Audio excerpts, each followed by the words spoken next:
오늘의 말씀은 로마서 8장 5절에서 14절입니다. 로마서 8장 5절에서 14절. 신약 249페이지입니다.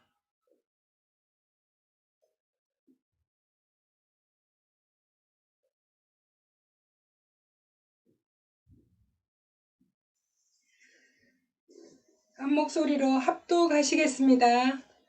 육신을 따르는 자는 육신의 일을, 영을 따르는 자는 영의 일을 생각하나니 육신의 생각은 사망이요 영의 생각은 생명과 평안이니라. 육신의 생각은 하나님과 원수가 되나니 이는 하나님의 법에 굴복하지 아니할 뿐 아니라 할 수도 없음이라. 육신에 있는 자들은 하나님을 기쁘시게 할 수 없느니라.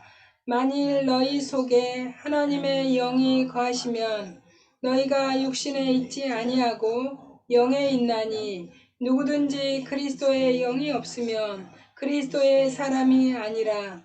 또 그리스도께서 너희 안에 계시면 몸은 죄로 말미암아 죽은 것이나 영은 의로 말미암아 살아있는 것이니라.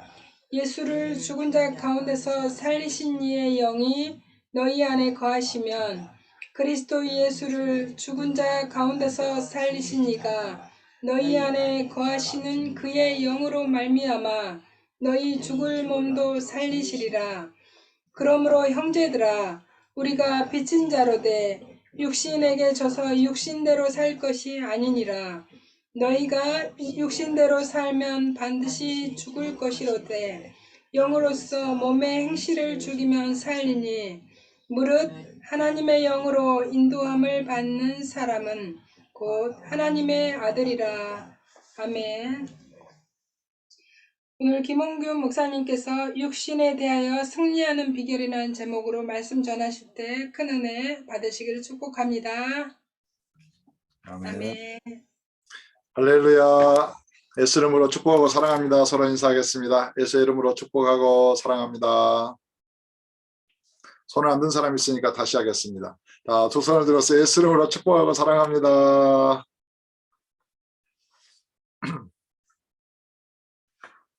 참 5월에 이렇게 오늘이 마지막 주일이죠. 실록의 계절. 그러나 또 아픔도 있고 또 날이 많이 가물어서 지구촌이 몸살을 앓고 있는 폭염으로 이렇게 고통당하는 나라들, 또 홍수도 있고 전쟁도 있고 그런 가운데서 저와 여러분은 오늘 이 평안한 가운데 하나님 아버지 앞에 이렇게 예수 이름으로 성령 안에서 예배하고 있습니다. 이런 평안함이 항상 저와 여러분에게 있을 것이다 이렇게 생각하면 안 되고 그저 오늘 이렇게 주신 이 평강 안에서 온전히 기뻐하고 감사로 영광을 돌리면서 내가 이대로 예배하다가 주님 품에 안겨서 하나님 나라 갔으면 좋겠다 이런 마음의 소원이 넘치기를 예수 이름으로 축복합니다. 그러니까 누구는 가고 누구는 안 가면 좀 그러니까 우리 모두 다 같이 가면 좋겠어요. 구름 타고. 아직도 이 세상에 더 미련이 있어서 살고 싶은 사람들 있나요? 천국이 훨씬 아름다운 줄로 믿습니다.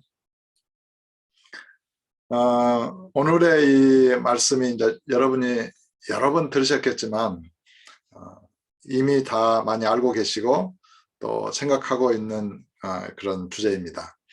그런데 제가 이렇게 제주도에 한 20일 있으면서 내일이면 이제 제주도에서 배를 타고 다시 육지로 가는데 성경을 읽어가면서 또 굉장히 중요한 그런 은혜들을 많이 깨달았어요. 그 중에 이 육신과 영에 대해서 옛사람의 죽음에 대해서 성령께서 상당히 어떤 획기적인 여러분이 들을 때는 아이 목사님 옛날에 다 말씀하셨어요 이럴지도 몰라요. 근데 이제 저에게는 예전에 알았지만은 좀 더 분명하고 확실하게 그런 것을 깨닫게 하시고 보이셨어요. 그래서 오늘 이 주제로 여러분을 이렇게 말씀을 드리고자 하고 혹시 잘 이해되지 못한다 하더라도 제가 이제 기록해서 유튜브에 이렇게 올려 드릴 테니까 여러분 들으시고 이렇게 여러분도 그런 통달에 이룰 수 있기를, 성령의 도우심으로 통달에 하시기를 예수 이름으로 축복합니다. 첫 번째로 육신이 무엇인가, 그 다음에 그 육신의 옛사람이 죽었는가. 근데 왜 죽었다고, 육신의 옛사람이 죽은 것이 확실한데 죽었다고 믿는 나에게 육신의 옛사람의 성질들이 나오는가. 그러니까 우리는 앞으로 어떻게 해야 이 육신에 대해서 승리할 수 있는가, 그 비결이 있는가, 이런 부분을 가지고 이렇게 말씀을 드리겠습니다. 좀 흥미가 생깁니까? 이 흥미가 궁금해져야 되는데, 육신은 그야말로 그냥 여러분이 이렇게 알고 있는 사람의 육체를 말합니다. 그래서 호흡이 끊어지면 시체가 되잖아요. 육신이에요. 또 숨을 쉬고 있으면 살아있는 육신이에요. 그러니까 육체의 인간, 육신의 인간. 모든 세상 사람들은 육신 안에 있는 것이죠. 육체의 인간이죠. 그러니까 육체에 대해서, 육신에 대해서 설명하거나 그럴 이유는 없을 만큼 잘 알고 있어요. 그러면은 더 구체적으로 육신의 일이 뭐냐? 육체의 일이 술 취하고 방탕하고 간음하고 음행하고 거짓말하고 우상을 숭배하고 분내고 성내고 미워하고 싸우고 탐욕을 가지고 그렇게 욕심을 내고 또 이 세상의 부귀영화, 썩어질 부귀영광을 추구하고 이런 것들이 다 육신의 일이에요.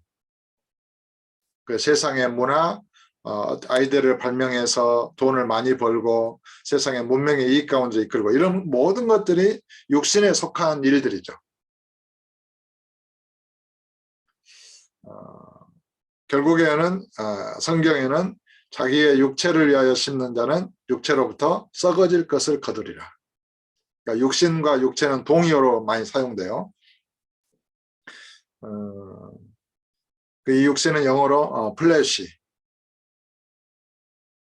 헬라어로는 사르크스, 또 그런 히브리어는 네페시라는 단어가 이렇게 영혼이라는 단어에도 번역이 되기도 하는데, 어떻든 그것을 육체, 살과 피로 이루어진 인간, 이제 그래서 피 속에 어떤 살에 어떤 그 사람의 유전적인 형질이 들어있고 그것이 또 뼈를 이루고 세포를 이루잖아요. 육체의 생명은 피에 있다. 그래서 짐승의 피를 못 먹게 돼 있어요. 이제 그런 것들이에요, 육신. 그런데 예수님께서 육신이 뭔지를 알겠죠. 어렵게 생각하면 안 돼요. 그냥 사람의 육체, 육신의 인간. 인간이 가지고 있는 모든 생각, 아담으로부터 물려받은 인간의 전통, 제사를 지내고 유교, 불교, 학문을 터득하고 이런 모든 이데올로기, 그런 전부 다 육신 안에 있는 것들이에요. 근데 예수님께서 요한복음 1장 한번 14절을 찾아보겠습니다. 요한복음 1장.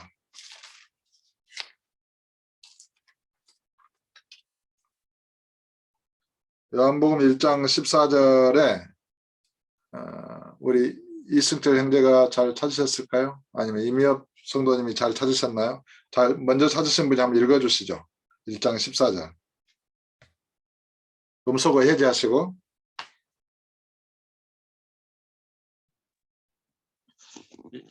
요한복음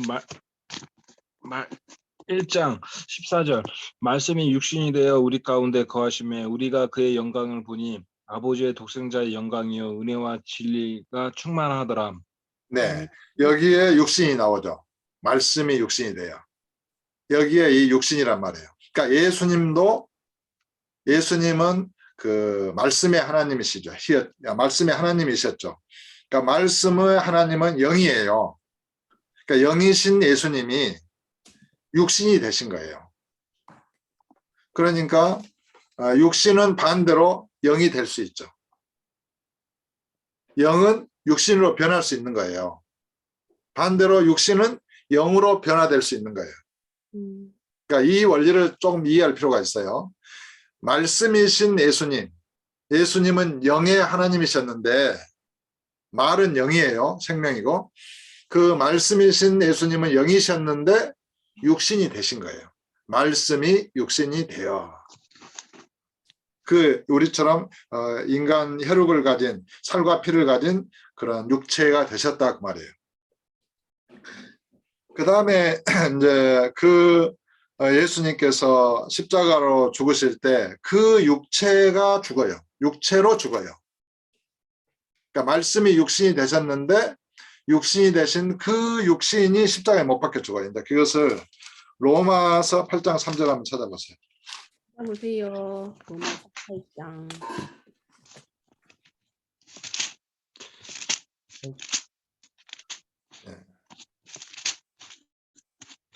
로마서 8장 3절. 먼저 찾으신 분 한번 읽어주시겠어요? 음속으로 해제하시고 읽으신 다음에는 음속으로 다시 음속을 해주세요. 그것은 하나님은 하시나니 곧 죄로 말미암아 자기 아들을 죄 있는 육신의 모양으로 보내어 육신의 죄를 져다. 네, 네. 그러니까 여기에 육신이 나오는데 죄 있는 육신의 모양으로 나오죠. 그러니까 예수님이 말씀이 육신이 되어 오셨는데 예수님은 죄가 없어요. 근데 죄가 있는 육신의 모양으로 오셨어요. 그 말은 육신의 모든 존재는 죄가 있어요. 그러니까 여기에는 좀 심오한 그러니까 명백하게 계시되지 않는 부분이 이렇게 감춰져 있다고 볼 수 있는데 죄가 그 소울이나 스피릿 속에 죄가 들어가면 플래시가 되는 것 같아요. 이건 제 생각이에요. 물이 온도가 낮아지면 얼음이 되잖아요. 또 어떠한 그런 그 액체나 기체에 뭔가를 넣으면 고체로 변하는 기능들이 있잖아요. 그런 것처럼 죄가 없는 영이나 스피릿이나 소울, 영이나 영혼에게, 영혼적인 인간에게 죄가 들어가면 그 소울이나 스피릿 이런 그런 인간이 플래시로 바뀌어지는 게 아닌가. 저는 그런 생각이 들어요. 그러니까 그런 의미예요. 지금 8장 3절은 죄 있는 육신의 모양이에요. 그러니까 예수님은 죄가 없으신데 육신이 되셨고 그 육신으로도 죄가 없어요. 예수님은. 그런데 죄가 있는 육신의 모양이라는 말 속에 육신은 죄가 있는 거예요. 본래적으로. 그러니까 모든 육신의 인간들은 죄가 있는 거예요. 이제 이렇게 추론할 수 있고 그 다음에 보세요. 육신의 모양으로 보내어 육신의 죄를 정하사. 그러니까 예수님의 그 육신에 죄를 정했단 말이 무슨 말입니까? 이게 좀 어렵죠. 이게 번역을 좀 이렇게 어렵게 했어요. 이 정했다는 말은 크리노, 어떤 condemned, 심판하셨다는 뜻이에요. 정죄하셨다. 그러니까 예수님의 육체에 죄를 그 육체 안에다가 죄를 집어 넣으셨다. 죄를 뒤집어 씌웠다. 이렇게 해석하면 돼요. 그러니까 예수님 안에 모든 아담에게 속한 육신의 모든 죄가 예수님에게 뒤집어 씌워진 거예요. 예수님이 그 몸에 짊어진 거예요. 예수님 안에 그 죄를 품으신 거예요. 마음속에는 죄가 없었기 때문에 짊어졌다는 표현이 낫겠죠. 그러니까 예수님의 그 육체는 본래는 죄가 없으셨는데 아담으로부터 타락한 모든 인간들의 그런 육신, 그 육신 안에 있는 죄, 그런 인류의 모든 죄가 예수님에게 집약돼요. 응축이 돼요. 이 부분에 대해서 그러니까 이 육신의 죄를 정했단 말은 하나님 아버지께서 예수님의 육체 안에 죄를 육체를 못 박으실 때 그 죄를 심판하신 거예요. 죄를 정죄하신 거예요. 바꾸어 말하면 내가 죄 있는 내가 예수님을 믿잖아요. 그러면 내 안에 있는 죄가 이게 그 십자가에 못 박히는 효과가 일어나요. 그것이 이제 죄를 정죄했다는 의미예요. 죄가 살아 움직이는데 하나님께서 이렇게 지켜보고 있을 때는 죄가 살아 움직여. 근데 죄를 하나님이 그 그리스도의 육체 안에 심판하셨다. 이 말은 그 죄를 못 박으셨다 그 말이에요. 그 죄값을 지불하셨다 그 말이에요. 그러니까 이런 의미가 들어있어요. 죄를 정죄하신 거예요. 죄를 심판하신 거예요. 이 부분에 대해서 고린도후서 5장 21절 한번 보세요. 고린도후서 5장 21절.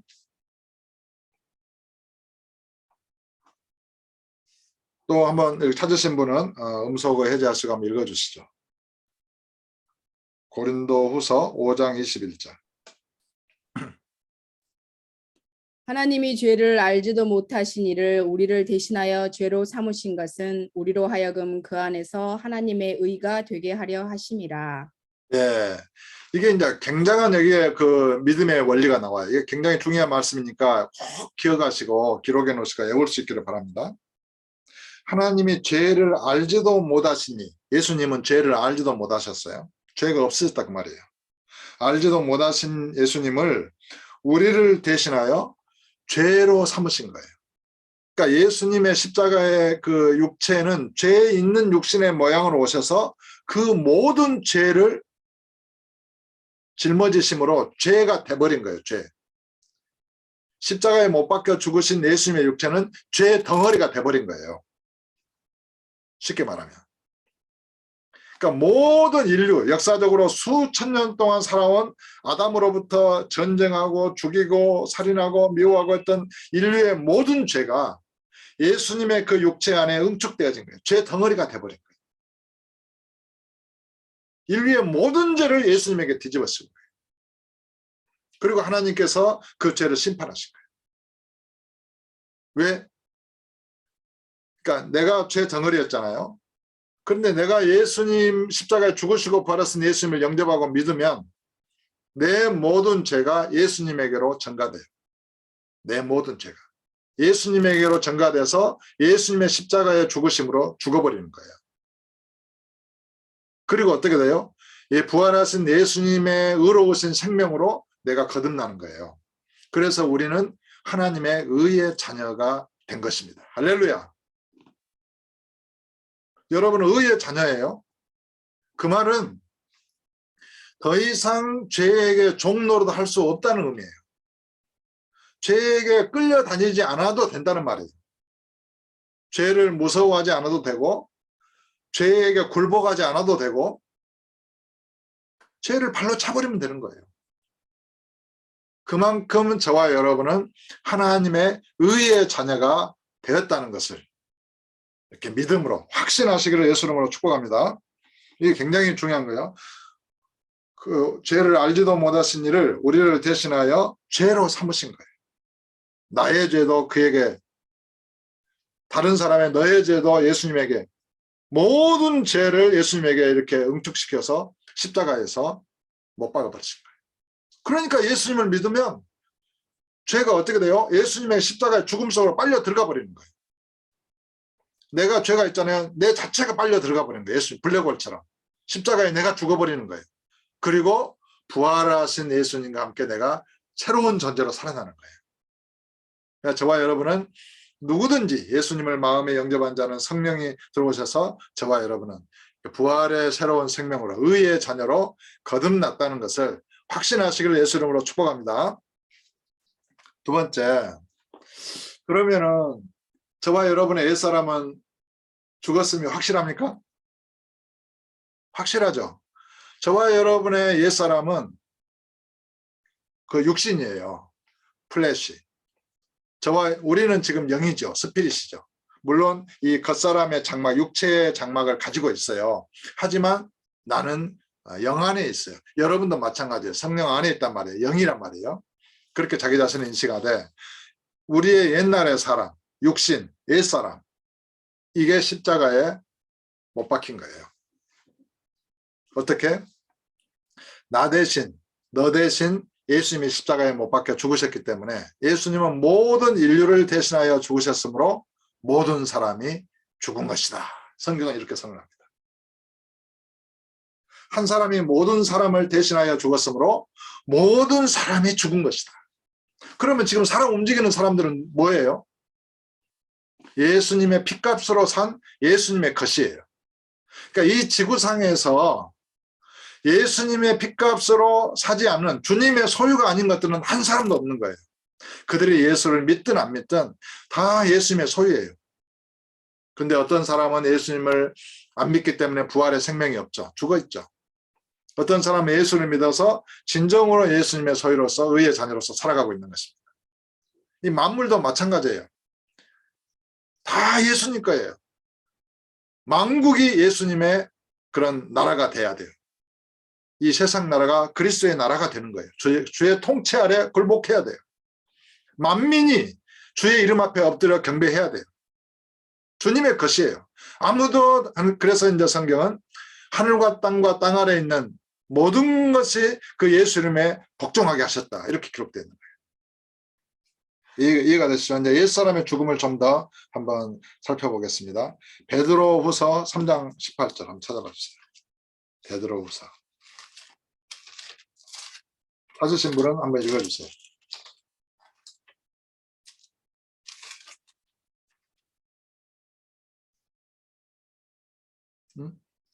베드로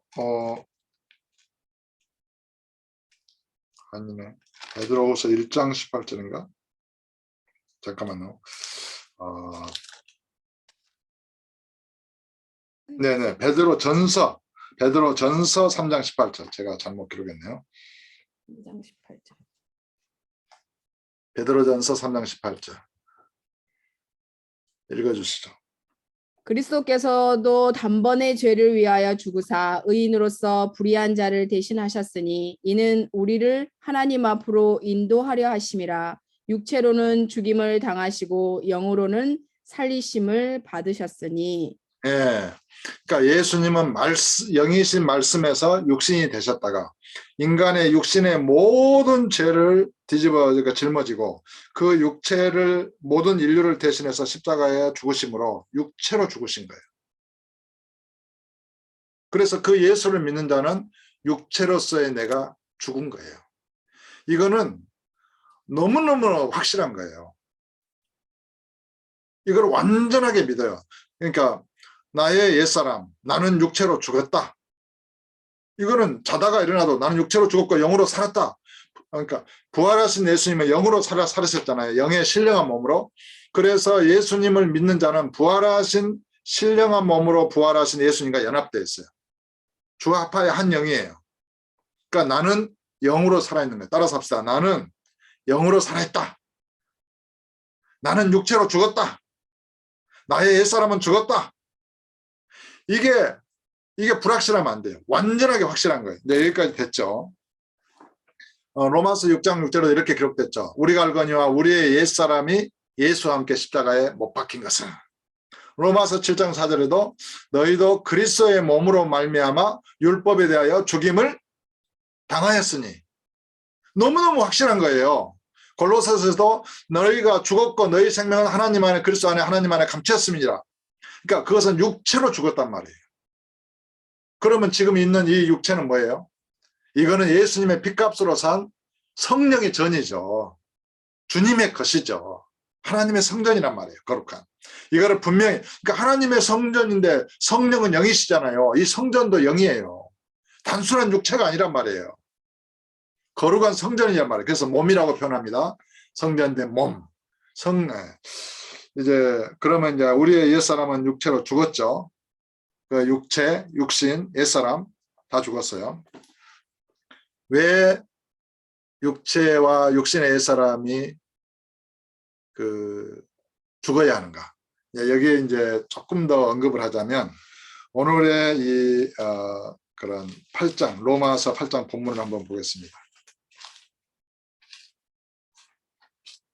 로마서 8장의 본문에 보면 5절에 오늘의 본문인데 육신을 따르는 자는 육신의 일을 영을 따르는 자는 영의 일을 생각하나니 그러니까 내가 육신에 있느냐 내가 영에 있느냐 이것을 이제 분별해 보는 거예요. 이거를 이렇게 검증을 해봐야 되잖아요. 나는 믿었으니까 나는 영에 있다라고 이제 확신 있게 고백을 했는데 내가 과연 육신의 사람인지 내가 과연 영의 사람인지 그거를 검증을 해봐야 돼요.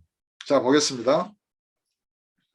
6절에 육신의 생각은 사망이요 영의 생각은 생명과 평안이니라.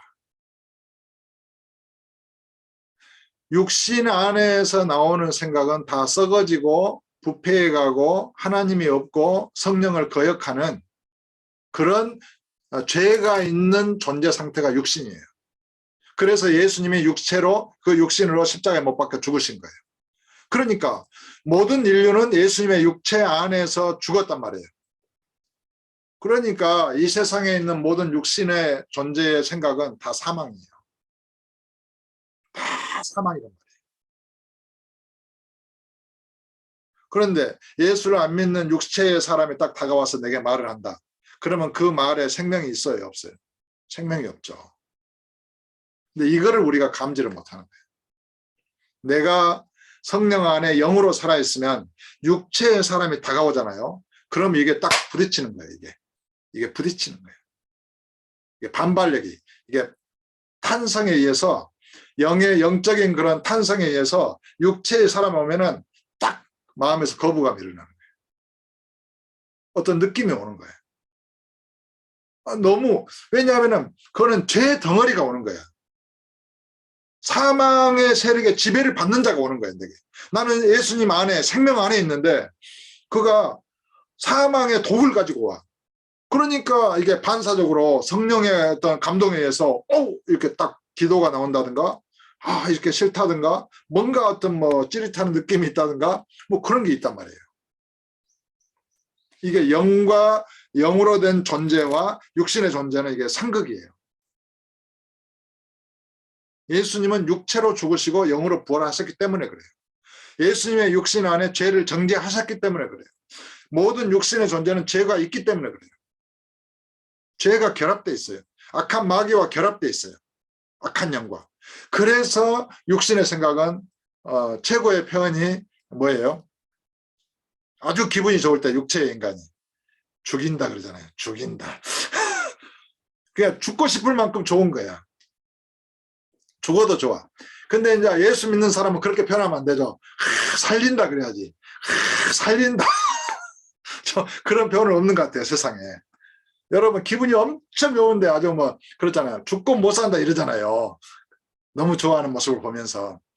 근데 살고 못 산다. 아무튼 살린다. 예. 그래 한번 우리가 생각해 보기로 하고. 육신의 생각은 전부 사망이야. 사망 안에 갇혀 있어. 그거죠. 그 다음에 또 뭐라고 됐어요? 8장 7절에 육신의 생각은 하나님과 원수가 되나니. 에너미 오브 갓, 하나님의 원수예요.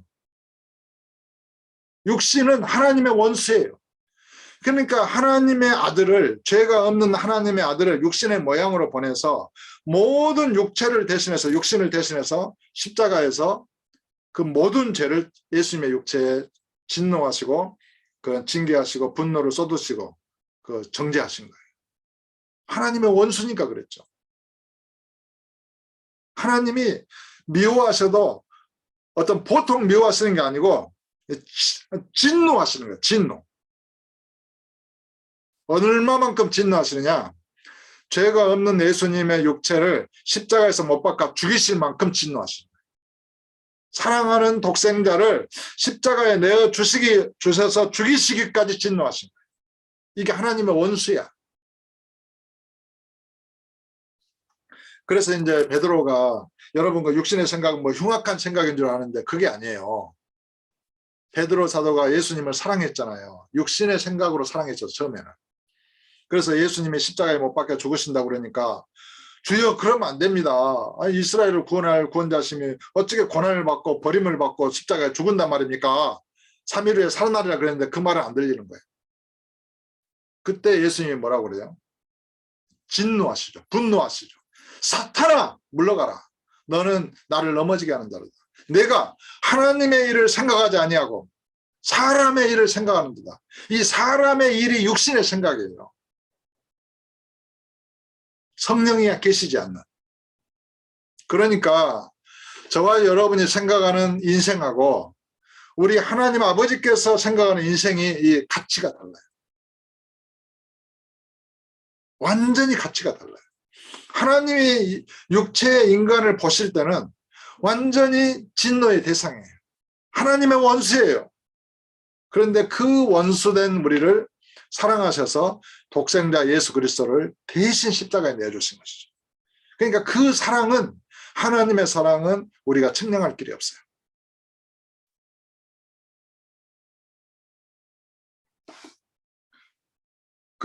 그래서 육신의 생각, 하나님과 원수라는 거예요.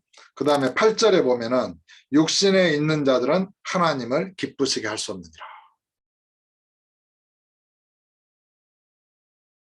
그러니까 절대로 안 되는 거예요. 내가 육신의 생각, 육신의 의로움을 추구한다든가 어떤 육신 안에서 인간의 생각으로 하나님을 섬기려고 한다. 그게 안 되는 거예요. 하나님이 기뻐하지 않으셔.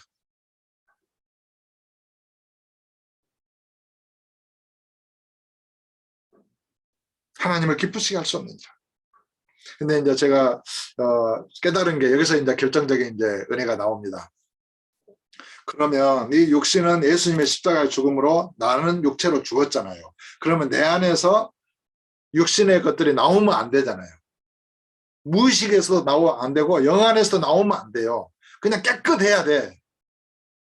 자, 오늘 깨끗해지는 비결을 여러분에게 선포합니다. 잘 들으세요. 오늘 여러분 진짜 수지 맞으셨습니다. 주께서 어떻게 이걸 나에게 깨닫게 하셨는지. 또 목사님 그거 예전에도 말씀하셨어요. 그럴지도 몰라요. 근데 잘 들어보세요. 제가 어느 날 이렇게 있으면서 묵상하면서 이렇게 했는데 그렇지. 그게 이 육신의 존재가 뚜렷하게 이해가 됐어요. 그러니까 우리의 육체가 있잖아요. 우리의 육체가 있는데 타락한 인간이 이 육체 안에 어떤 정신이 있어요. 영혼이 있죠. 영이 있죠.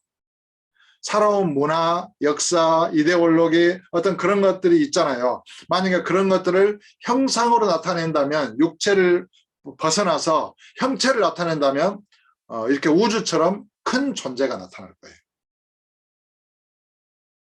우리는 내 정신이니까 내 육체 안에 있다라고 생각을 하죠. 물론 육체 안에 있죠. 근데 이 육체의 내부는 우주처럼 광대하단 말이에요.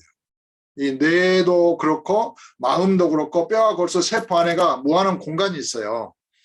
그러니까 그 안에 어떤 영적인 존재가 들어있다면, 어떤 정신의 존재가 들어있다면, 혼적인 존재가 들어있다면 그게 육체를 벗어나서 오면은 이게 거대할 수 있는 거예요. 그게 육신이라는 것을 내가 깨달았어요. 그러니까 내가 육신에 있었다 그럴 때는 아담의 정신, 아담의 영혼, 또 우리의 육신의 조상들의 어떤 역사, 정신, 이데올로기, 그런 모든 것들이 합쳐진 거대한 육신의 존재에 내가 있었던 거야. 내가 지금 무슨 말을 하려고 하는지 여러분 이해되십니까? 여기서 이걸 깨달은 사람은 여러분은 천재예요. 영재예요. 성령의 지혜가 충만한 사람이에요. 한번 깨달아 보세요. 왜 목사님이 이 얘기를 하고 계시는가? 내가 육체로 십자가에 못 박혀 죽었다고 믿어요. 근데 어떤 사람은 그걸 내 개인적인 정신으로만 이해를 하는 거예요. 개인적인 영혼으로만 이해를 하는 거예요. 그런데 이 육체는 개인이 아니에요. 아담과 하로부터 물려받은 우리 부모, 육신의 조상들의 정신이 같이 들어있어요. 그래서 육신의 자녀가 태어나면 붕어빵이라고 표현하잖아요. 그 닮은 행동을 한다. 유전자 속에 그 형질이 들어있어요. 그러니까 육신의 부모는 더 많이 들어있겠죠. 할아버지, 할머니는 좀 더 적게 들어있겠죠. 계속해서 올라가면서 아담에까지 가요. 그리고 아담 안에 있어요. 아담의 정신 안에, 아담의 영혼 안에. 그러니까 단순한 이 인간의 육체가 아니고 그 인간은 그 육신, 그 인간이 살아온 인류의 역사가 담겨진 무의식이나 영혼, 영 안에는 거대한 육신의 존재가 있는 거예요. 지금 이거를 내가 깨달은 거예요.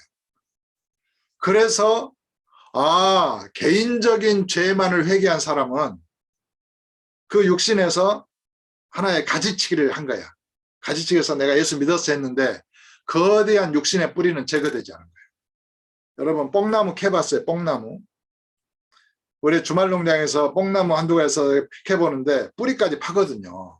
뿌리 만약에 위에만 자르면 다음에 여지없이 번성을 해요. 막 다른 나무보다 성장 속도가 빨라가지고.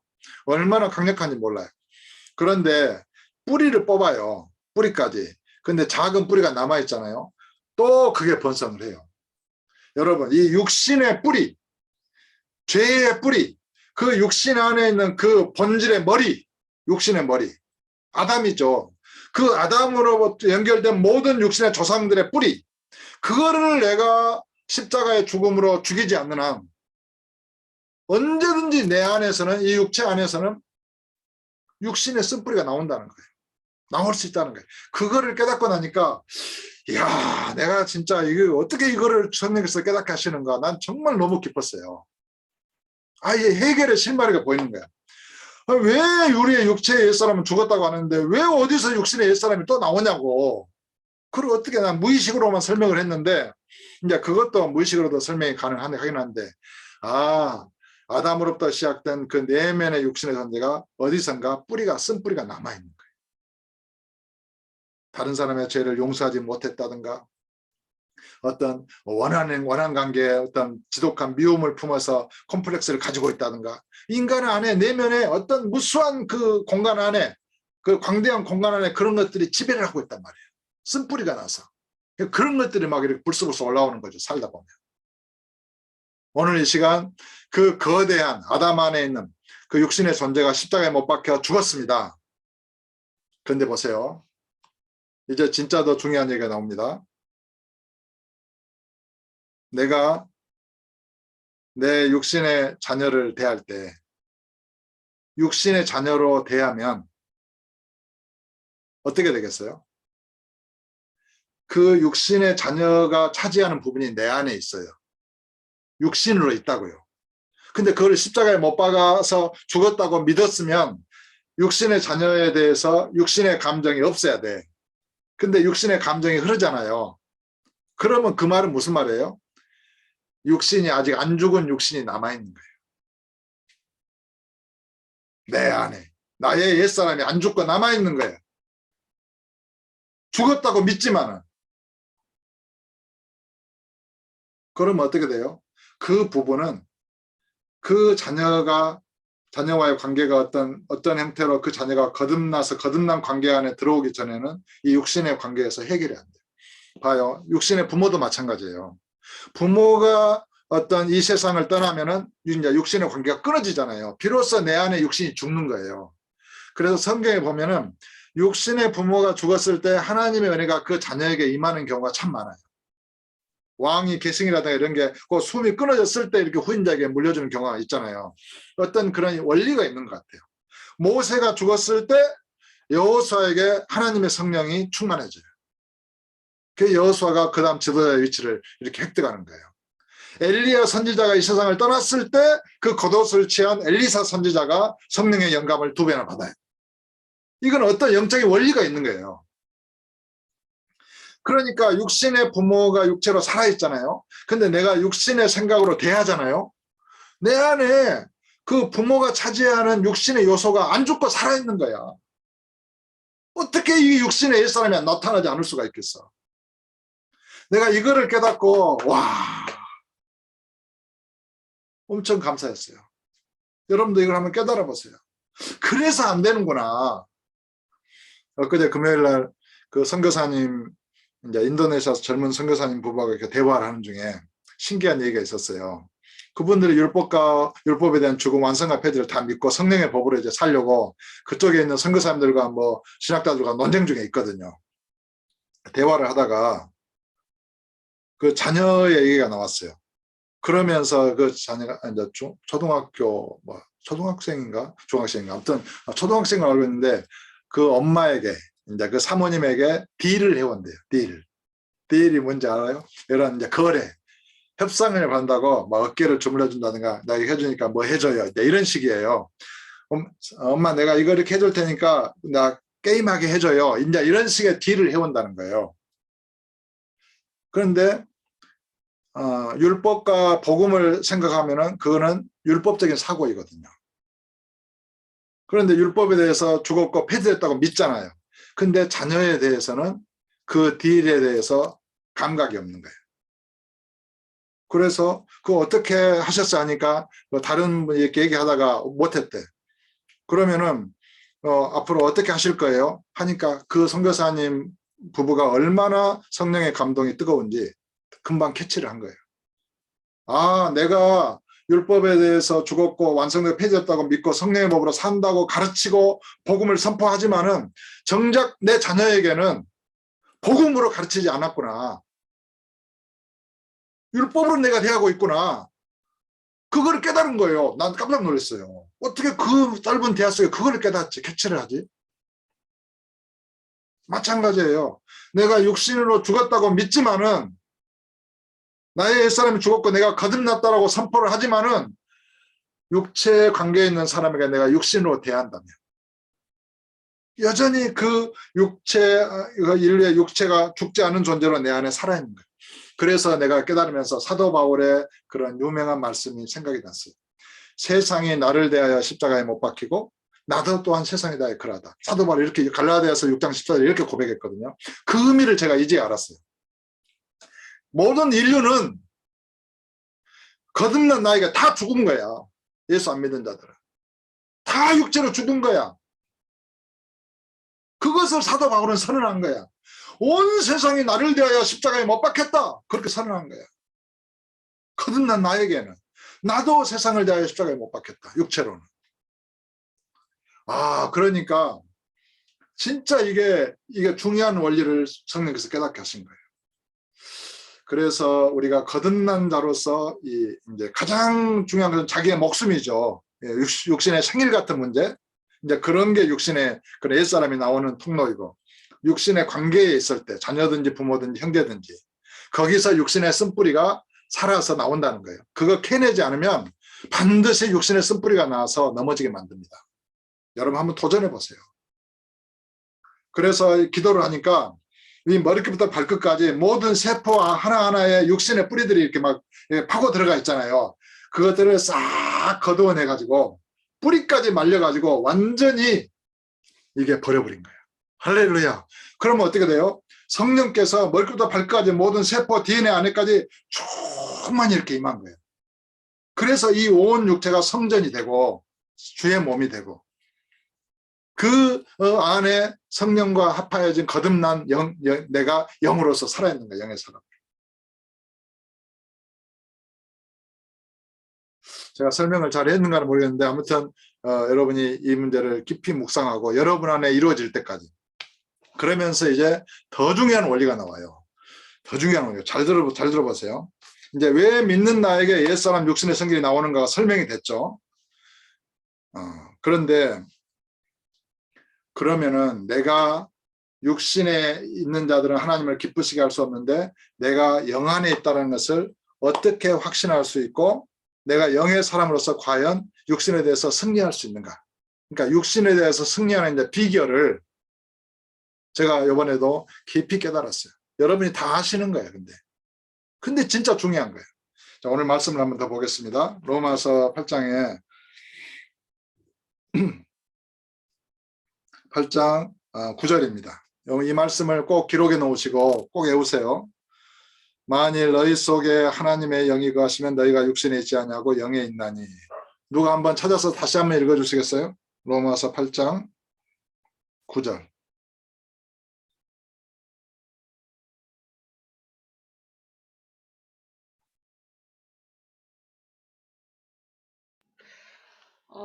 만일 너희 속에 하나님의 영이 거하시면 너희가 육신에 있지 아니하고 영에 있나니. 네. 누구든지 그리스도의 영이 없으면 그리스도의 사람이 아니라. 네, 이게 키포인트예요. 하나님의 성령. 그러니까 우리가 십자가의 복음을 들었잖아요. 예수님이 십자가에 죽으시고 장사되시고 부활하시고 우리는 세례로 저와 함께 장사되었고 우리가 육체로는 우리도 예수의 죽음으로 죽었고 죽임을 당했고 율법에 대해서 죽었고 이거를 진리의 말씀으로 들었잖아요. 믿었잖아요. 근데 이거는 그 믿음만으로는 불확실해요.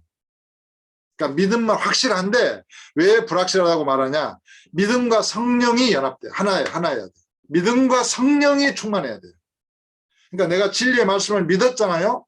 그러면 믿음 말씀대로 내 안에 이루시는 분은 누구예요? 그 믿음을 완전하게 하시는 분이 누구예요? 성령이세요. 그러니까 우리가 예수님을 예수님 내가 믿겠습니다 하고 예수님을 영접하잖아요. 영접할 때 들어오시는 분이 하나님의 성령이에요. 예수님의 영이에요. 그러니까 성령이 그 안에 거하시는 사람은 육신에 있지 않고 영에 있는 거예요. 그러니까 모든 십자가의 복음이 성령이 그 안에 임하실 때 이루어지는 거예요. 제가 이걸 깨달았어요. 와, 나는 성령님에 대해서 잘 몰랐던 것 같아요. 그렇게 이게 중요하구나. 만일 너희 속에 하나님의 영이 거하시면 너희가 육신에 있지 않고 영에 있다. 그래서 내 안에 내가 예수님을 영접했으므로 성령이 내 안에 들어오셨으므로 나는 영 안에 있다라고 말할 수 있는 거예요. 내가 육체로는 예수의 죽음으로 죽었다고 말할 수 있는 거예요. 그게 이루어진 거예요. 세례로 주와 함께 장사된 거예요. 그게 성령으로 이루어진 거예요. 내가 부활하신 예수님과 함께 연합해서 함께 거듭난 자가 된 거예요. 이게 성령으로 이루어진 거예요. 성령이 내 안에 들어오셨어요. 여러분 이걸 이해하셨나요? 어떤 이렇게 튜브가 있어. 거기에 헬륨 가스를 막 이렇게 공기보다 가벼운 걸 많이 넣었어. 그러면 이게 열 기구가 떠오르겠죠. 중력을 이기고 떠오르겠죠. 그래서 막 풍선을 날리잖아요. 그런 것처럼 하나님의 성령이 육신으로 있는 내가 복음을 듣고 그 복음을 이해하고 믿는 그 내가 예수님을 영접할 때 성령이 그 사람 속에 들어가시면 그 사람이 그 복음대로 말씀대로 육체로는 죽게 되고 세례로 장사함바 되고 부활하신 예수님과 연합해서 예수님의 생명으로 거듭난 자로 영 안에 있게 된다는 거예요. 이게 구원이에요. 여러분은 영 안에 있는 것입니다. 왜? 여러분이 막 믿고 깨닫고 막 기도 많이 해가지고 된 것이 아니고 믿고 기도한 대로 성령이 임하셔서. 그러니까 기도해야 돼요. 내가 말씀을 읽고 깨달았으면 성령님 이 말씀을 내가 믿습니다. 이 말씀대로 내게 이루어 주세요. 그러면은 그 내면에 믿음과 성령으로 충만하게 되는 거예요. 그 말씀대로 이루어진 거예요. 그러니까 그렇게 기도하는 거예요. 내가 옛사람은 십자가에 죽었음을 믿습니다. 성령님, 내가 옛사람으로 완전하게 이렇게 죽은 자가 되게 하시고 부활하신 예수님으로 거듭난 자로 온전히 의의 삶을 살게 해주세요. 자, 더 중요한 얘기가 이제 나옵니다. 이 말씀을 묵상하면서 성령께서 은혜를 주시는데 여러분 그 갈라디아서 이렇게 한번 5장을 찾아보시기 바랍니다. 갈라디아서. 이제 말씀을 마치겠습니다. 갈라디아서 5장 16절부터 보겠습니다.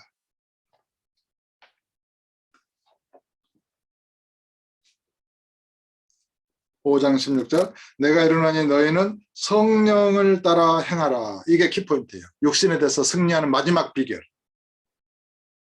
성령을 따라 행하라. 제가 이제 예화를 하나 들어보겠습니다. 땅이 있습니다. 제초제를 뿌리고 풀약을 하고 풀을 뽑고 했어요. 내년에 또 풀이 나요. 조금 지나면 풀이 또 나요. 어떻게 해야 될까요? 거기에 예쁜 잔디를 심는다든가 나무를 심는다든가 꽃을 심는다든가 곡식을 심는다든가 이렇게 좋은 것들을 심는 거예요. 제가 하나 말씀드리고자 하는 키포인트를 이해하시겠어요? 내가 육신에 대해서 승리하고자 할 때 육신의 뿌리까지 다 뽑았어. 근데 그걸로는 안 돼요. 왜? 내가 만나는 세상 사람들이 다 육신의 사람들이에요. 거기서 말하는 말이 씨를 타고 내 안에 들어와. 말을 타고. 씨가 뿌려져. 자고 일어나면 그냥 이 밭에 불씨가 날아와. 육신의 씨앗들이. 자고 일어나면 마음밭에 막 이렇게 막 번성하는 거야. 잡초가. 어떻게 이겨요, 이거를? 성령을 따라서 행할 때. 성령의 생각 진치를 구축하는 거예요. 성령으로 충만하게 될 때. 내가 성령을 의지하는 믿음으로 충만하게 될 때는 이제 그런 불씨나 이런 육신의 생각들이 왔을 때 어떻게 된다고요? 성령에서 타버리죠. 죽어버리죠. 그러니까 성령을 따라서 성령을 의지하는 것만이 마지막 최후의 카드예요. 승리하는. 그러니까 내가 이제 어떤 육신의 사람이 다가와서 어우 내가 육신의 사람 저기 앉아야지. 육신의 생각을 받아들이지 않아야지. 이것도 물론 바람직한 방법이긴 하지만 성령을 의지하다. 성령님, 내가 어떻게 할까요? 성령님, 역사해 주세요. 성령님 의지합니다. 이게 더 확실한 방법이라는 거예요. 그래서 성령의 능력으로 저 사람에게 복음을 전해 하면은 복음을 전하는 것이고, 저 사람을 만나지 마 하면은 그 사람을 피하는 것이고, 저 사람과 식사하지 말고 좀 거리를 둬 그러면 그렇게 하는 것이고. 그러니까 성령을 의지하는 것이 승리의 유일한 비결이에요. 저는 이걸 깨달았어요. 그래서 내가 인생 중에서 많이 실패했던 부분, 넘어졌던 부분, 그러니까 이것을 깨닫게 하시기 위하여 주님께서는 끝없이 내게 말씀하셨던 것 같아요. 24시간 내내 성령을 의지할 수만 있다. 의식적이든 무의식적이든 그 영 안에서 성령이 충만하니까 무의식적으로 성령을 의지하게 되는 거예요. 하늘을 보면 주님이 너무 아름답습니다. 이렇게 되는 거예요. 파도를 보면서 주님이 어떻게 저런 많은 물들을 창조하셨나이까. 이렇게 되는 거예요. 세상 사람은 그러지 않죠. 예쁘다, 노을이 예쁘다. 그걸로 끝이에요. 그것을 창조하신 창조주가 생각이 안 나. 꽃을 보면서도. 그러나 이게 성령을 의지하면서 성령으로 사는 사람은 꽃향기 보면서 성령님 이 향기가 너무 좋아요. 커피를 마시면서 이 커피가 왜 이렇게 성령이 맛있어요? 이게 돼야 된다고요. 성령을 의지해서 산다는 거. 너희는 성령을 따라 행하라. 우리가 성령으로 살면 성령으로 행할지니. 그래서 육신과 성령은 서로 대립합니다. 육신을 따라서 살면 죽어요. 성령을 따라서 사는 것만이 생명과 평안입니다. 아무쪼록 오늘 이 말씀을 이렇게 유튜브에 올려놓을 테니까 한 번 더 잘 들으시고 꼭 육신에 대하여 승리하고 성령을 따라 행하여 성령의 아름다운 열매를 맺는 아름답고 복된 우리 성도님들 되시고 또 천국과도 같은 가정을 이루시고 그런 여러분이 일하는 그런 사역지, 삶, 직장과 일터에서 복음을 증거하는 그리스도의 그런 증인된 삶을 살아가는 저와 여러분 되시기를 예수 이름으로 축복합니다. 기도하겠습니다. 아버지 감사합니다. 오늘 귀한 생명의 복음 참으로 성령께서 은혜를 주셔서 감사합니다. 다 우리 성도들이 이것을 깨닫고 오직 성령을 따라 행하여 성령의 아름다운 열매를 풍성히 맺어 아버지 앞에 영광의 찬송이 되게 해 주옵소서. 우리 주 예수 이름으로 감사드리며 기도하옵나이다. 아멘.